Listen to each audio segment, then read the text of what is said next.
So my name is Heather Miller. I'm a PhD student at EPFL in Switzerland. I work with Martin Odersky on the Scala programming language. If you know Scala, like I do documentation for Scala. I worked on a bunch of libraries that people might know, like the Futures library, the Futures and Promises library. Did some work on data flow, and for like the last several months I've been working on better language support for, well, not pure embedded in the compiler language support, but trying to help out distributed programming closer to the language in Scala. And so today I'm going to talk about something that sounds kind of funny. It's called the Pickles and Spores. This is two different projects. They each have hilarious names, but they each kind of are complementary in how they try to sort of assist making different machines communicate. So this is also all joint work with Philip Holler at TypeSafe, Eugene. He ran away somewhere. He just gave this macros talk, and of course Martin. So as I've already alluded to, this talk is about trying to make distributed programming in Scala a little bit easier. There's a lot of drama when it comes to trying to get two machines to reliably talk. And I'm not just talking about like this massively parallel, like, big data type server farm stuff. It's also just pushing data to devices and other things like this. So like I said, machines communicating, and how can we simplify sort of this as close to the level of the language as possible? Can we use type systems, for example, to help out a little bit? So like I said, I have these two projects, one called Spores and one called Pickling, and about 75% of the talk today is going to be about the Spores stuff. So if you saw, I have some slides online and some video and everything about the talk that has a similar name that I gave at Scala Days earlier this year, and it was mostly about the pickling part of the project. This is mostly about the Spores part of the stuff, and the other quarter is going to be pickling. And the cool stuff about this is that it's not only research stuff that I put my head down and do in a lab and never talk to anybody about. It's actually stuff that is useful and is being used by people. And some of it is a little bit more researchy, and I don't know how useful it might be, but you'll see that side of it today. So for example, for the pickling stuff, it's going to be at Uppsala this year. We're going to present like all the nitty-gritty details about how we do the pickling, which is some really crazy macro magic generating stuff at compile time. And that's the research component of it, but it's actually used by a handful of companies already, and we were supposed to have a stable release for the last several days. The Strange Loop talk sort of eclipsed my ability to make this deadline, but we don't even have a stable release. It's supposed to be like today or yesterday or tomorrow that the first stable release is supposed to actually be made, and people, like I said, are already using it. And so Spores, the other project, again, it's also academic. We have a more formal component of it, and also a study of sort of the practical benefits of what these Spore things provide to users of Scala, as well as sort of the practical component, which it's actually currently proposed to be included in the language in 2.11. Well, the language as in the distribution, not the compiler. And we've already posted this Scala improvement proposal and have gotten lots of feedback and have reformulated the whole design of the thing based on people's feedback. And we're soon going to release a prototype of that, which will be in Scala 2.11, hopefully. So let's start talking about the Spores stuff.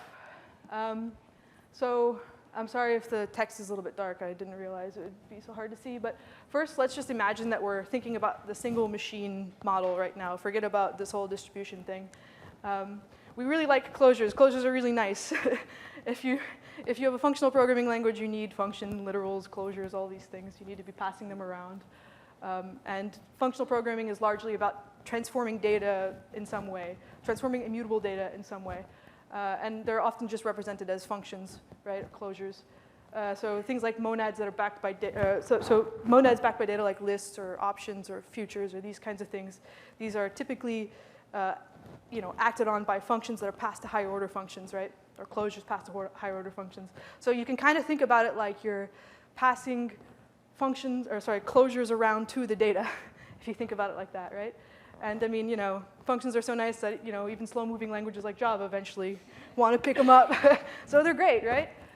Okay, distributed land, they're still cool. But yeah, you can't really move them around to different machines easily in most programming languages.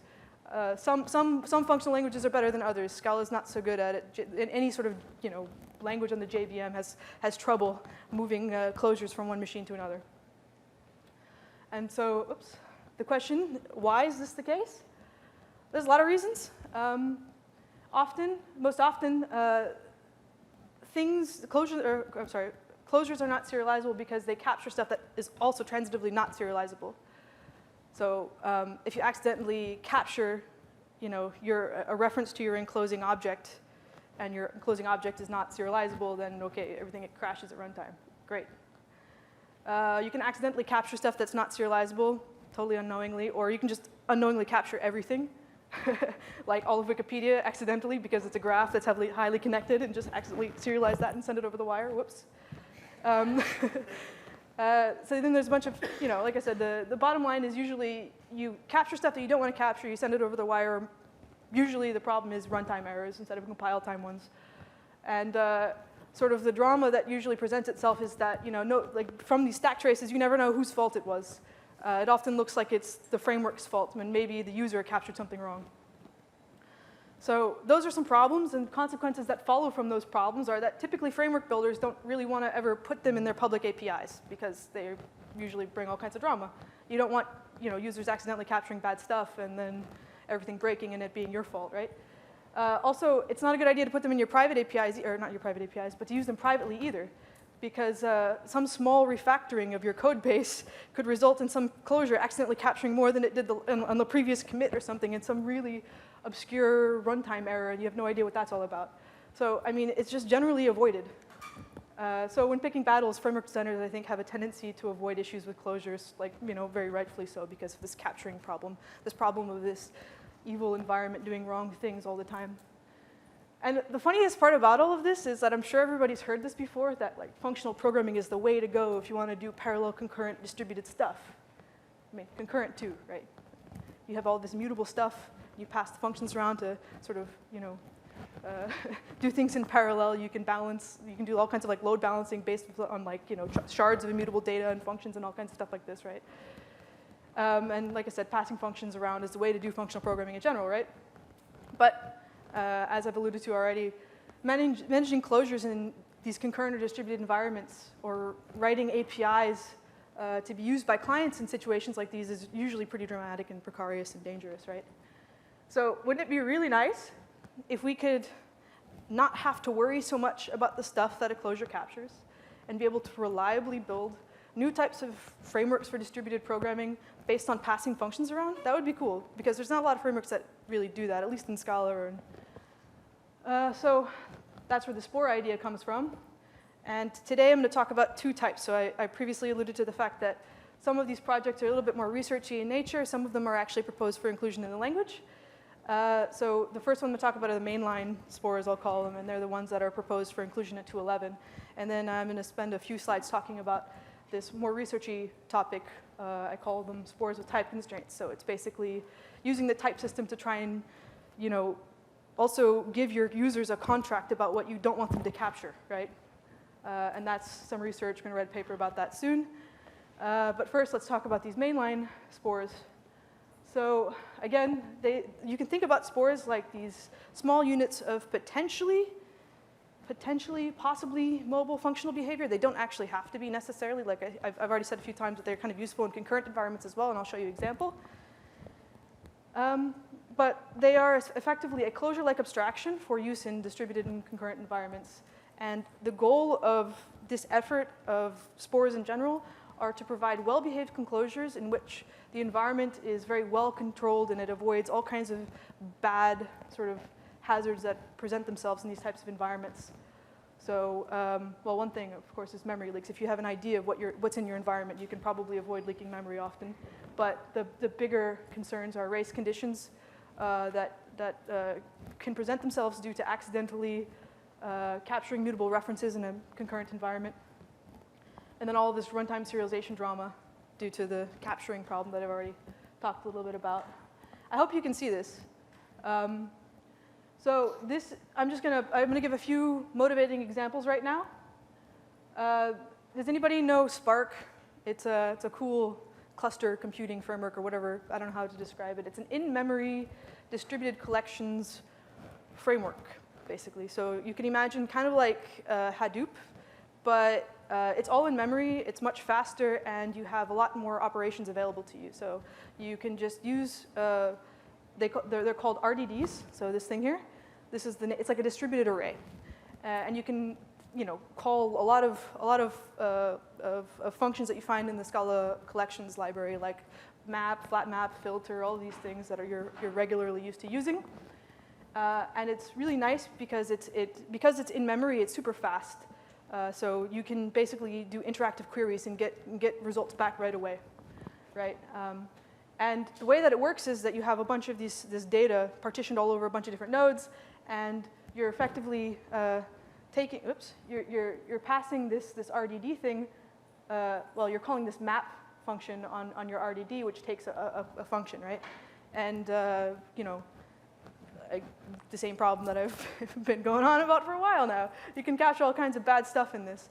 So in this example, it looks pretty innocuous. It doesn't look like it's that bad, I'm just going to capture this number here, put it here, add it with whatever I pass to my map function, do whatever is in reduce, whatever. It's not a big deal. But the problem is that actually this function is not serializable because what has to happen is, there's this secret, reference to the enclosing instance, right? So this my cool RDD app, basically this is this dot whatever param, right? And because this guy isn't serializable, none of this can be serialized. That's one dramatic problem, and results in runtime errors. Another case, so this is not distributed, this is a concurrency example. So does anybody know Akka, actors, this whole thing? Cool. So if you know anything about actors, what you typically have to do is you have to implement this receive method, which is the message handler so you basically match on all different types of messages, and then you implement some logic for handling that message. And what's often done if your actor has to process a long-running task, you want to try and maybe use futures or something, because actors you don't want to keep many of them busy processing something long-running. You want to get to the next message in your mailbox, right? So people often wrap stuff in these futures, right? So the thing returns immediately, and then it gets basically picked up by another thread and then executed by that other thread. The problem is that there's all kinds of stuff that can be captured that's unstable. In this example, this thing called sender. Sender means basically every message has a sender, and it represents the actor that sent the message to you, right? And if you think about it, so the mailbox is processing these things, and it only knows one sender at a time. And so if you make this asynchronous and throw it in a future and have it executed later, basically whatever message the actor's mailbox is that the actor's mailbox is handling, this is the sender that so this is basically what the sender points to. So it could be some other message's sender, right? And the thing is that it's not a stable value. It's actually a method call. So basically, you're asking the mailbox what the current sender is. And this is a common problem of Akka users. So the problem, again, is that basically you tried to capture something that doesn't have a stable value, and it changes its meaning over time. And you don't know when this closure, which the future is basically a closure, you don't know when this is going to be evaluated. And then there's just infinity logical errors as a result of this kind of stuff. And this is just another serialization error where, again, you capture the enclosing instance. So it's actually very similar to the first example that I showed you. You've got some helper class. Everything lives in this main class. And you have a function here that calls the local helper. But actually, it's this helper toString that's called. And again, that's the same problem where the whole thing isn't serializable and you get a runtime error. OK, you got it. I hope you got the point. This happens all the time. There's all this drama all the time with concurrent and distributed, or rather, situations where you need to serialize things, right? And so, OK, we should do something about it, right? So there are these spore things. What do they look like? So a spore looks a little bit like a normal closure. So here's your closure. There's also, so it's got this spore marker thing, this spore block here. And there's this funny val guy here. So there's two parts of a spore. You have this sequence of these local value declarations. So this here, you can have a list of these, so you can have many values. And this represents the environment that your closure is going to capture. And basically, you also have this closure as well. And the rules, oops, actually the rules are on another slide. I'll talk about them in a second. Actually, I think I lost them. Okay. So basically, the deal is this, that your closure can only refer to stuff in your local environment that you've explicitly captured yourself, so you know what you have in your environment. And the benefit of that is that you capture stuff explicitly, and when you do this, the initializer of the captured variables are executed upon the creation of the spore, so they're stable. They don't change like this funny sender thing does. So basically, in the previous example where I showed you the actor thing, if this, val s equals, you create your sender here, or whatever you call sender there, then you have an actor ref that's stable and doesn't change, and then the whole problem goes away. Right, so that's just what I said here. So the benefit is that your entire environment becomes stable. And another thing about this is that spores aren't some funny compiler magic. They don't, the compiler doesn't go and do some crazy transformation to your spore. What it does is, you can think about it very simply. Like you can just remove the spore marker in this example here. Just remove this guy, leave it in your block, and it gets evaluated exactly the same. It gets executed exactly the same, right? So evaluation is effectively the same. All we do is we make sure that you don't capture dangerous environments, right? But otherwise, everything gets evaluated in the same way.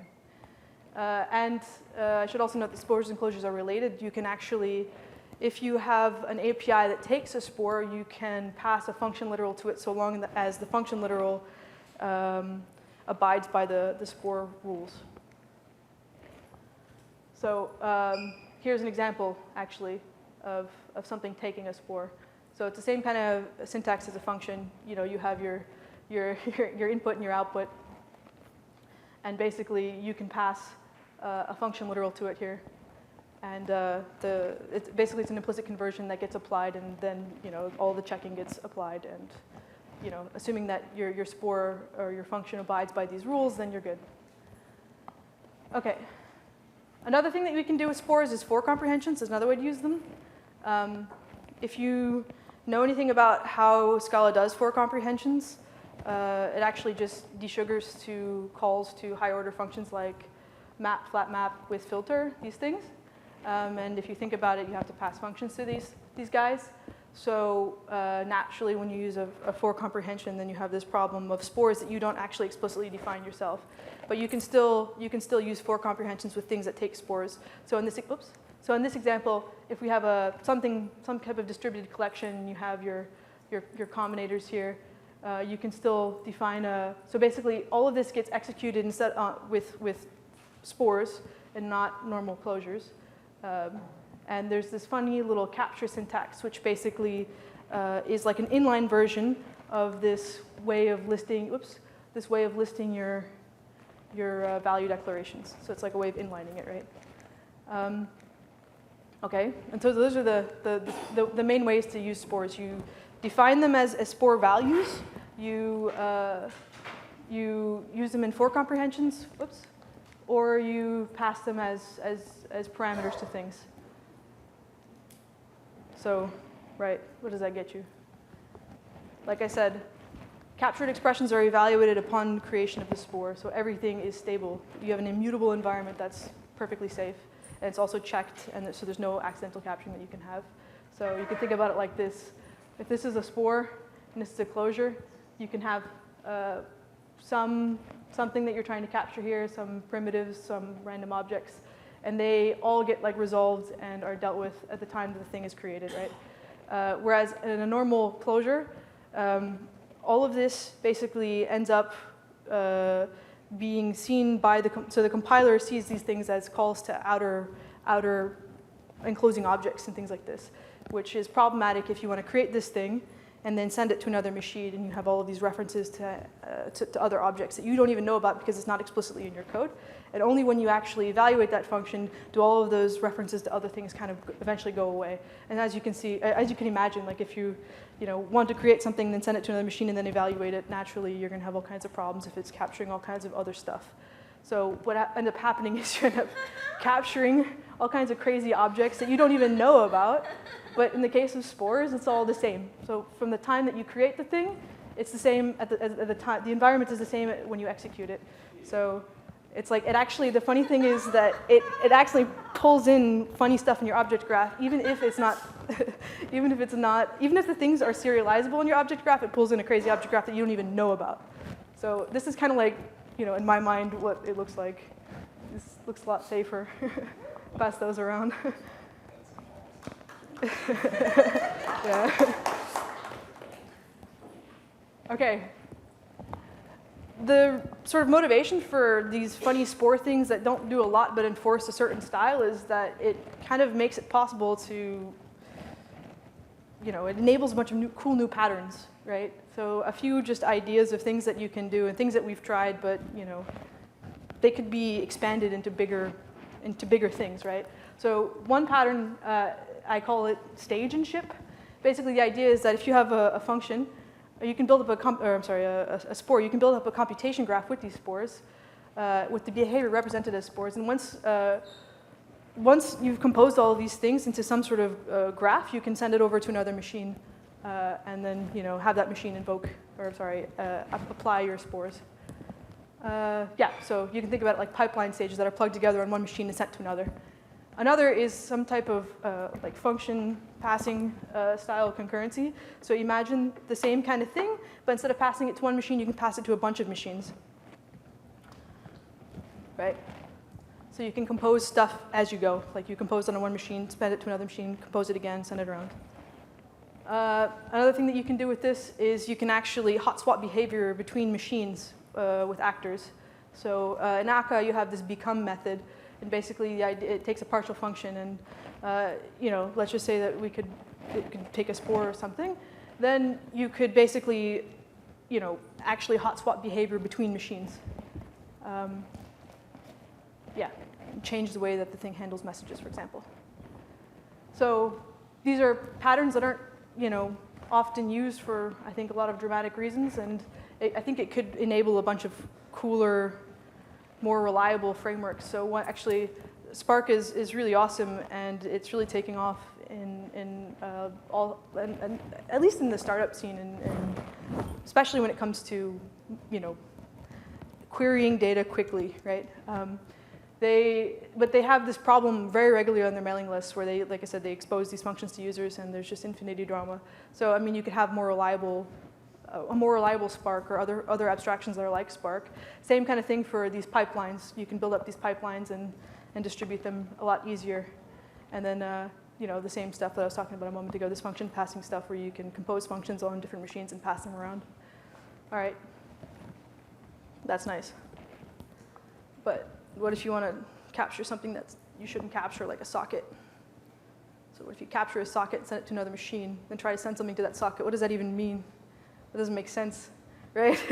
But right now, Spores, so this is where the Spores with type constraints come in. This is kind of, I know, I should have made more of these, yeah.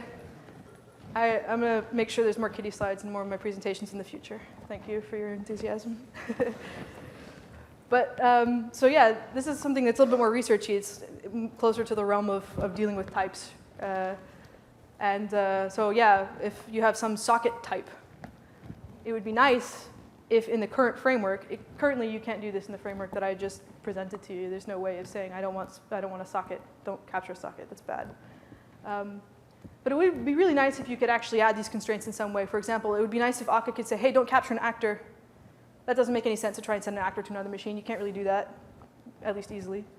You want to capture an actor ref, do that, So it would be nice if Akka could, for example, provide, don't capture actors in their API, and then your code gets rejected if you accidentally try to do that, right?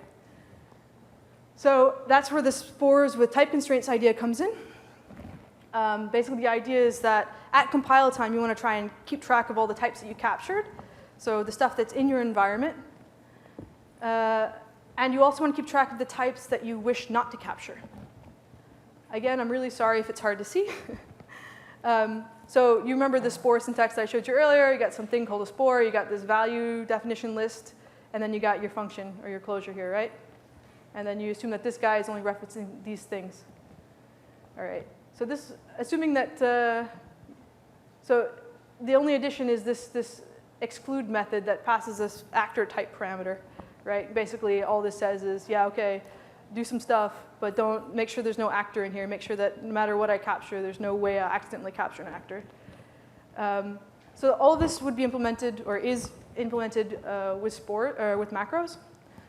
So these spore macros can actually synthesize the precise types automatically for the new spores that you'd wish to create that have these constraints. So this is what the type of the thing would look like of this thing here. So you've got these two type members, excluded and facts. And excluded, of course, are the things you don't want to capture, for example, an actor. And facts are the things you have captured. So in this case, we've captured an int and an actor ref, right? And so here I have a full description in types of what this spore is doing. And just like normal functions, spores have two operators, two composition operators, and then and compose. And they just reverse the way that you apply these functions to each other. And in the case of spores and with type constraints, these things would be macros as well. And what they basically do, so you might ask if I compose two spores and they each have different type constraints, what happens then? And effectively, so like I said, you have this facts and this excluded type member. So you take the two component parts, these two component spores, each of their individual facts components. You just take the union of these. And then the excluded member, what you do first is you take the conjunction of the excluded types, and then you need to check to make sure that you don't have one of these excluded types inside of your facts. You reject things if you do. It's kind of simple. This is not what you would have to write. This is just a way that this is just what it looks like with the types. But here's an example. So say you have two spores, S1 and S2. They each have this excluded and this facts member.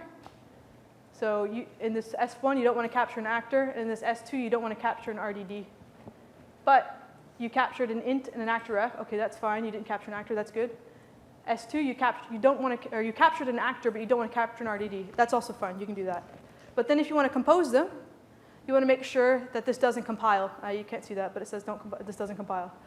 That's because right here, this guy says it captured an actor, and the composition of these two, this guy says it doesn't want to. You can't capture an actor, you know, and yeah, logically it shouldn't make sense. And this is an example that should compile. Actually, there's an empty type member missing here. It should be type facts with whatever. There's an empty type. Anyway, so basically you can think about S1 being the same as before and S2 as having no constraints at all. And then when you compose them, yes, everything should be fine. You should get a new type now. So the resulting type of the composition, as you can see, the first spore, the first function is int to string. The next one is string to string. So then this one is going to be, the composition of them is going to be int to string. And then you have the union.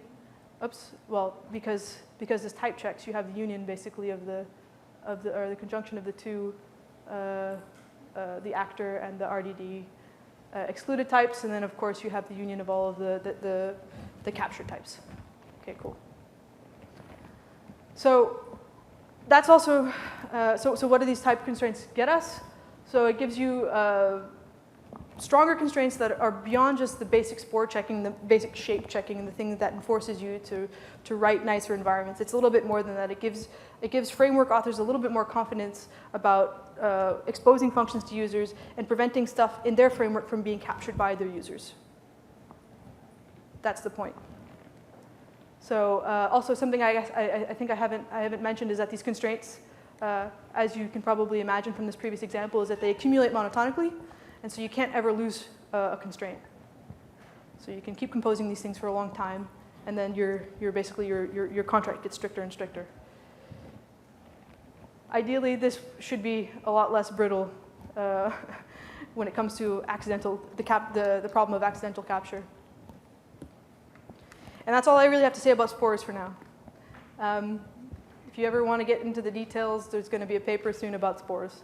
So you can knock yourself out or dig through the implementation. No, Uppsala is the pickling stuff. I'm going to show you in a second. This hasn't been submitted yet, so we'll see. There'll be a draft on the internet. You'll be able to find it if you look up the Spores stuff. So, oh yeah, I have on all the slides here. Oops. There's this URL. I'm going to post these, and they're also probably going to be in this repository, this Strangelip repository. But the language improvement proposal, which has more details than this, is posted on scalalang.org. So you can see, and then you can also argue that some decisions are bad if you want. Knock yourself out. There's also a mailing list for that. You can throw down and fight the mailing list. All right, so on to something completely different. Sort of different. It's actually similar. These things. So this is the pickling part of the project, or the pickling project, pickling half of my talk, or the pickling quarter of my talk, I should say. I should also note that this whole thing about Spores is all about being able to effectively serialize them, but I haven't yet unified these two things. They will be one day unified. So pickling and Spores should play together, but right now they're independent. So we released, we open sourced or released a preview version of this pickling framework. The URL is here. It's under the Scala organization. The repository is called Pickling. We did this back at like the end or the middle of June. And it's an automatic serialization framework. Serialization, marshalling, pickling, they're all synonyms. But the thing that you should probably remember is that it's extremely different from the way Java does it, which makes it more convenient, usually. So to give you one sentence to explain the difference, Java does everything closer to the JVM, or closer to the runtime. So it figures out how to serialize things while your program is running. Whereas the pickling framework does as much as it can at compile time, and it inlines the serialization stuff at the use site. So basically, if you're trying to serialize something to JSON, basically what gets inlined is calls to your basically the entire JSON message implemented as a bunch of string concatenation, like inline in your code, and it's really fast. So yeah, why do we need another serialization framework? We have Java, but it's slow and it's closed. And actually, so the slow thing, yeah, it's good that our framework is pretty fast. But what I think is really important is the fact that like every serialization framework that exists for the JVM is completely closed. You can't just say, all right, spit out XML, spit out JSON, spit out binary, spit out whatever. I'm going to invent something, spit that out. You're always tied to some format. And this is nice because it's not tied to any format. You can implement your own. Also, Java has all this drama with having to mark things as serializable, and then somewhere something doesn't get marked as serializable, and you have to figure out what, and there's all these exceptions at runtime. And also, you can't retroactively make something serializable if you try to mark something as serializable, if some guy releases some library and forgets to mark something as serializable, then you can't use it or you can't serialize it as a client, right? You can't just later make it serializable. That's annoying sometimes too. So the benefits of Scala pickling. So it's faster, usually a lot faster than Java. It's faster than other frameworks. It's faster than Kryo in a lot of our benchmarks. If it's not faster, it's usually on par with Kryo. It's really flexible, so you can customize it in a lot of ways. And also like the whole flexibility thing, because it's based on type classes and generating type classes and all of this stuff, you can basically extend, or you can extend it very easily, or change the way it serializes things very easily. And yeah, it also makes it so you can retroactively make some random type serializable. Because all of these type classes get generated at compile time, there's really absolutely no boilerplate. It's like Python's pickle method. You can just call pickle on something. And then, like I said, there's these pluggable formats, so you can just, in one line, change how you output your data. And then, yeah, the final point is that it's a lot more type safe. You catch a lot of stuff at compile time rather than runtime, like in the Java world. So what does it look like? You import the pickling package. You choose your serialization, your pickle format. You make something that you want to serialize, and then you just call pickle on it. And that's it.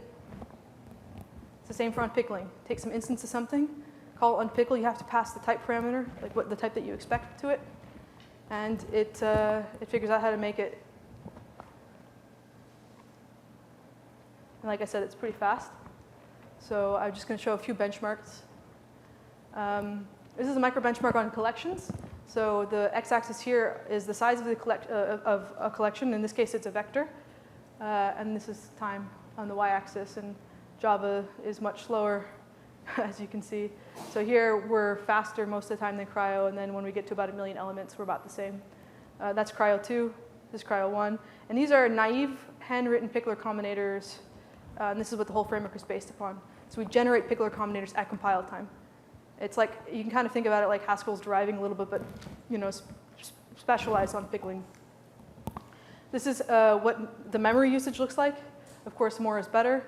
We use less memory than all of the other frameworks, quite a lot less memory. And of course, also the size of the serialized bytes, it's about the same as Kryo, and it's much, much smaller than Java. So overall, it uses less memory. It serializes things to a smaller representation, and it's much faster than Java, especially. We have another benchmark.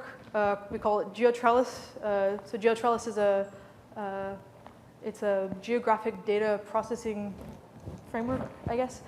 The types in this framework, so they send these data types over the wire, and they're basically arrays of primitives wrapped in case classes. As you can see, Scala pickling is a lot faster as the size of these collections get bigger. Another benchmark is evactor. So it differs from this one because this is like one big object being sent over, like one big collection being sent over the wire. This is a lot of little ones. This is a lot of little case classes with like 1 or 2 primitive fields. And Java explodes really fast. So we had to remove it from the benchmark, basically. I mean, like there's only a few thousand elements that explode. So basically it's whatever, 6,000 or so instances that it's trying to serialize and it explodes. And this is as we get up to around actually I think we went up to 40,000. I don't know why it stops at 38. But we went up to about 40,000 elements, and Scala pickling still outperforms Kryo by enough. Or it's comparable, like I said. So yeah, there's a bunch more benchmarks, especially in this paper. We can deal with all kinds of stuff like subtyping and object graphs. And so, for example, if you want to serialize, so if you have, like this case class person, you have a case class firefighter which extends person, and then you try to serialize firefighter. If you unpickle it and say it's a type person, you're going to get back an instance of firefighter. So I mean, it deals with all of the subtypes and everything like this correctly. Which is also something that fundamentally pickler combinators don't care about. So it's another sort of researchy win that we had. But yeah, so that's just the default behavior. That's when you call pickle and unpickle and don't do anything else. And it's really fast. So you can actually customize it, like I said. So you can implement your own pickler for specific types, or you can implement your own custom pickler formats. How much time do I have, actually?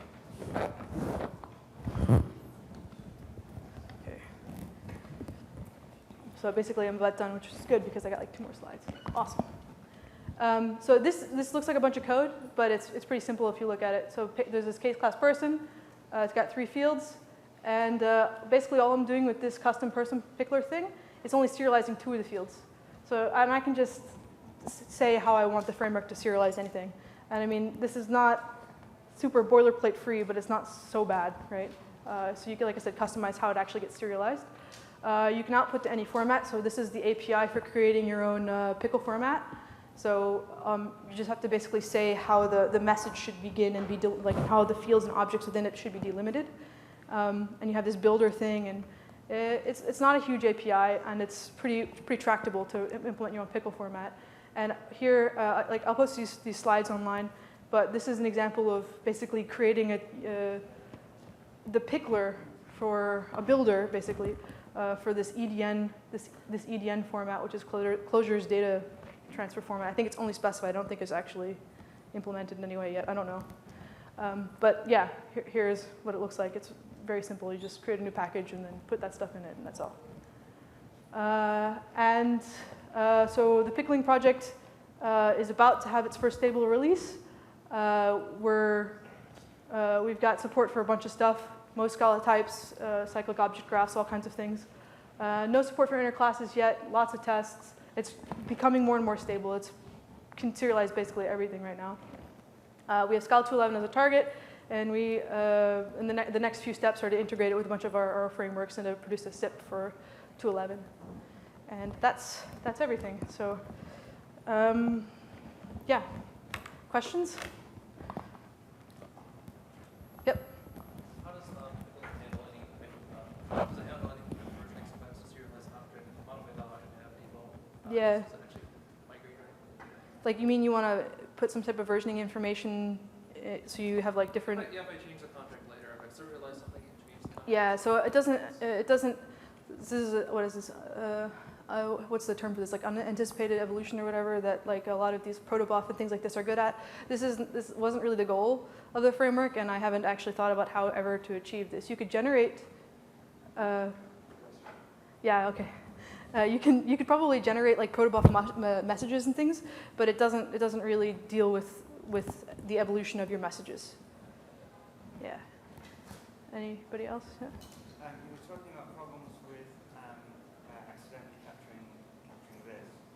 If anyone is designing a new language, that's pretty easy to avoid. Yeah. Because, there's a different way of designing class systems where you don't have an explicit this, you just use lexical capturing Sure. instance variables.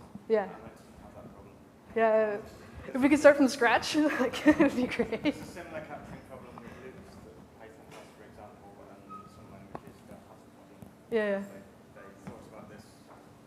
Yeah. Well, unfortunately, yeah, we don't we don't have that luxury. Yep. It's kind of related to the spore capturing thing. So in your example, you said, oh, I don't want to capture an actor. So how do you, it seems like in the universe of things that possibly could get captured that you wouldn't want to get captured, it seems like there could be a lot of things in the method of sort of specifying, like, oh, I don't want an actor. And like, how do you reconcile sort of individually quantifying, like, I don't want to capture this, but yet there might be many things that might be GAN. Did I pick that up? I don't completely understand your question. So you're worried about things that you don't know about, that you don't want to capture leaking in, that you're just unaware of at the time. So we don't do anything.